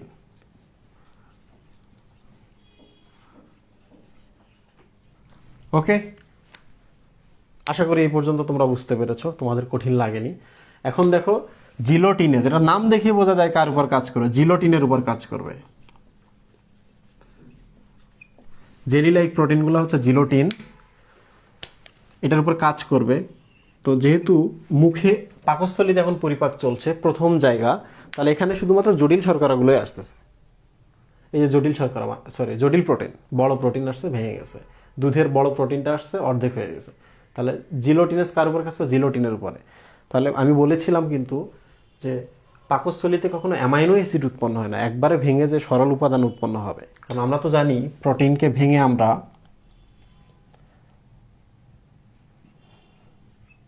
যতক্ষণ অ্যামাইনো অ্যাসিড হয়নি ততক্ষণ আমরা ভাঙতেই থাকবো, ভাঙতেই থাকবো।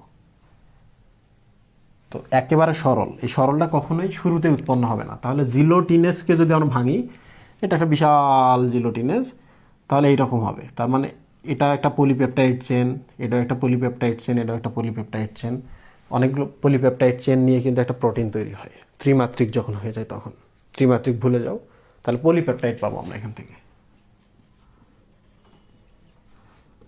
পলিপেপটাইড।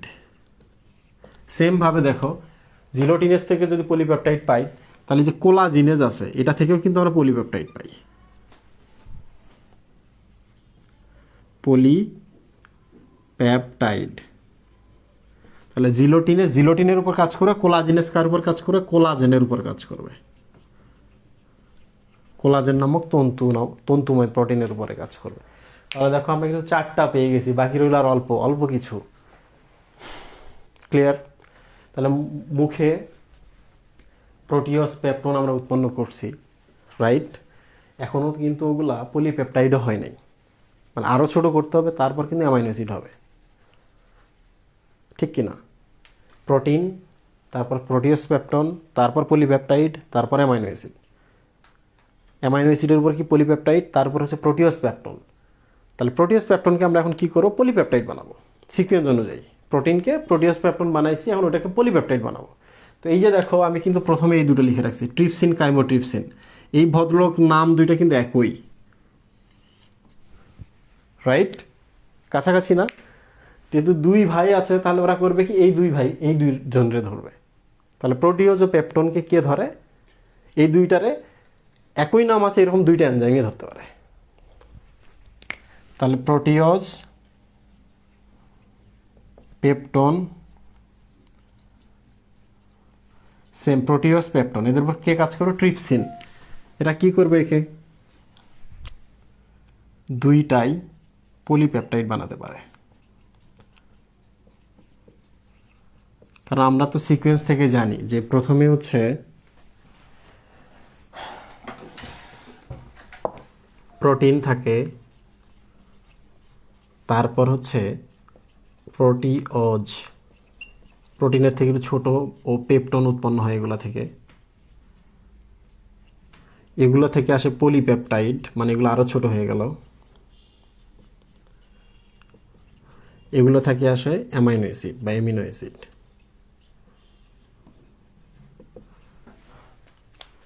মুখে আমরা প্রোটিন থেকে প্রোটিওস পেপটন বানাইছি, তাহলে মুখের পাকস্থলীর খাবারগুলো এখন যদি অগ্নাশয় রসে যায়, অন্ত্রে যায়, তখন কিন্তু প্রোটিওস পেপটনকে এবার আমরা পলিপেপটাইড বানাবো। যেহেতু দুইটা, তাহলে দুইজন থাকবে তাদের একই রকম নাম, তারা কাজ করে তার উপরে। তো কয়টা কাজ শেষ হয়ে গেল দেখো, 1 2 3 4 5 6, 6টা শেষ। বাকিগুলো খুব সহজ। কার্বক্সি পেপটাইডেজ, এমিনো পেপটাইডেজ, দুইটাই কিন্তু হচ্ছে পলিপেপটাইডের উপরে কাজ করে। ক্লিয়ার? কারণ এই যে আমরা পলিপেপটাইড তৈরি করতে পেরেছি, এখন এগুলোকে তো ভাঙতে হবে। তাহলে এবার হচ্ছে পলিপেপটাইড, সেম এটা পলিপেপটাইড।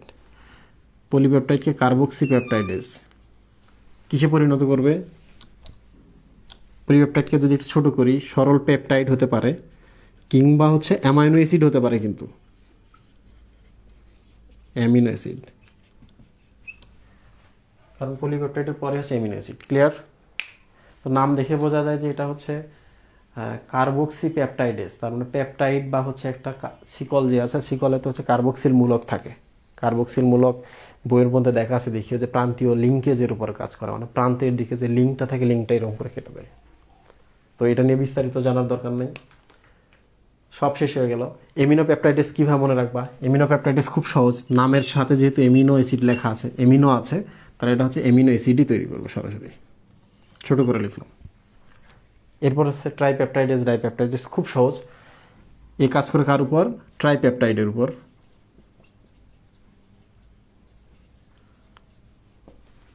ট্রাইপেপটাইটিস কাজ করে এটাকে এমিনো অ্যাসিড বানাবে।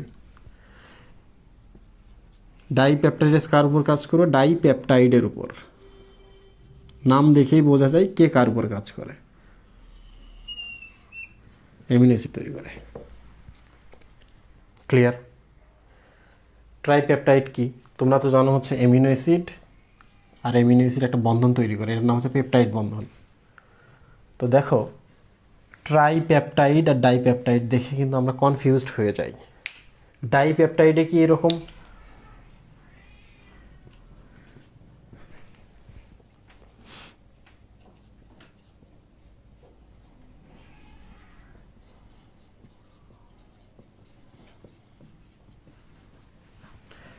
তোমাদের আমি একটা প্রশ্ন করি, তোমরা উত্তর দিবা। এটা হচ্ছে 1 নাম্বার, এটা হচ্ছে 2 নাম্বার। কোনটা ডাইপেপটাইড, কোনটা ট্রাইপেপটাইড? খুব দ্রুত কমেন্টের মধ্যে আনসার করো।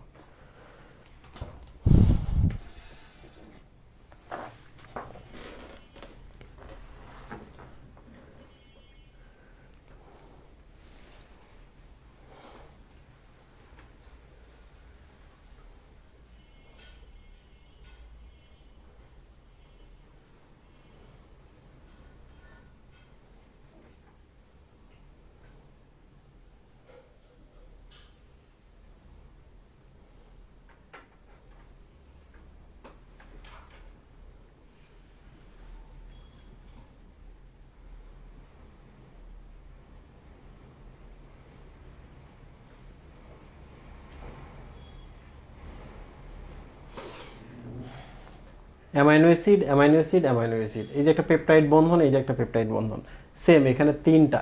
এখন তোমরা আমাকে বলো তো এখানে ডাইপেপটাইড কোনটা, ট্রাইপেপটাইড কোনটা?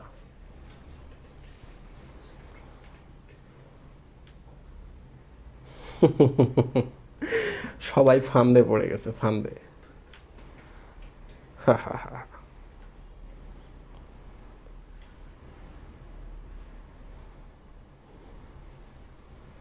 খুব দ্রুত আরো 2-4টা কমেন্ট আসুক, মাত্র তো কয়টা আসলো? 4টা মাত্র কমেন্ট, 5টা।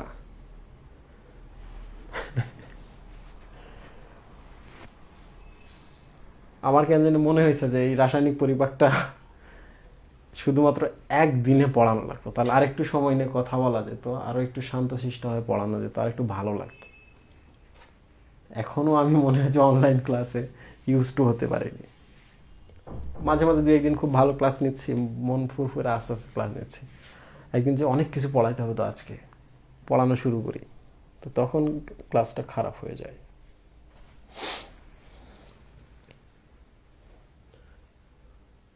আব্দুল্লাহ আল বাঁধন, সাবাস, তুমি সঠিক আনসার করেছো।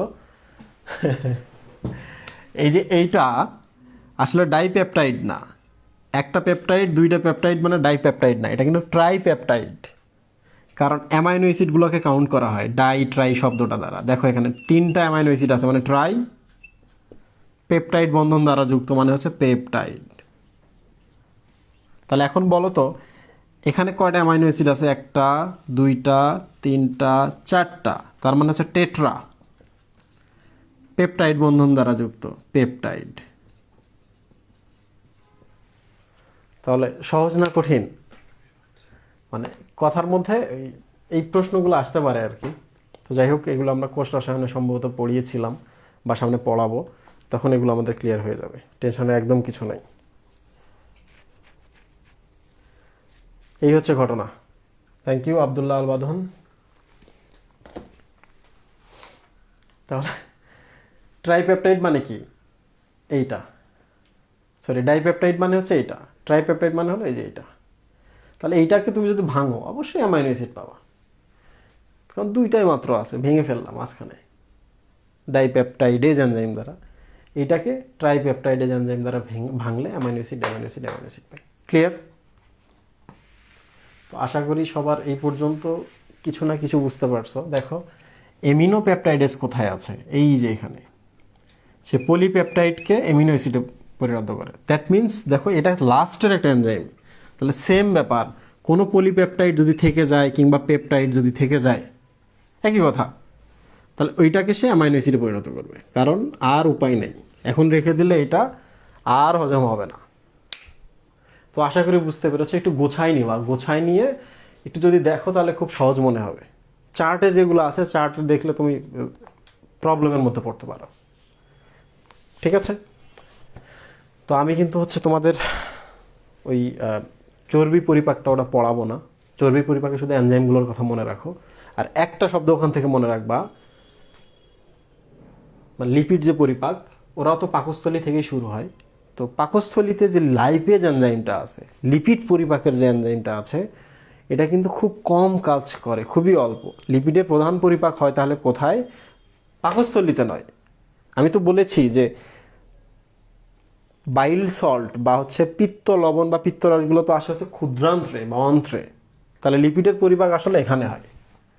তো বইয়ের মতো দেখবা যে বইয়ে লেখা আছে কিন্তু যে পাকস্থলীতে যে লাইপেজ এনজাইমটা আছে এটা খুবই অল্প পরিমাণ পরিপাক করে, খুবই দুর্বল, কিংবা মানে ধরা যায় না আর কি। তো এই হচ্ছে ঘটনা। তো আমি আজকের ক্লাসটা বাধ্য হয়ে শেষ করে দিচ্ছি, যেহেতু আমি আরেকটা ক্লাস দেবো ইনশাল্লাহ। পরের ক্লাসে গিয়ে আমরা এই জটিল ব্যাপার নাই, লজিক্যাল ব্যাপার স্যাপার আছে, আমরা ওগুলো নিয়ে আলোচনা করবো। সুস্থ থাকো, ভালো থাকো, করোনা থেকে নিরাপদে থাকো। আবার দেখা হচ্ছে ইনশাল্লাহ। আল্লাহ হাফিজ।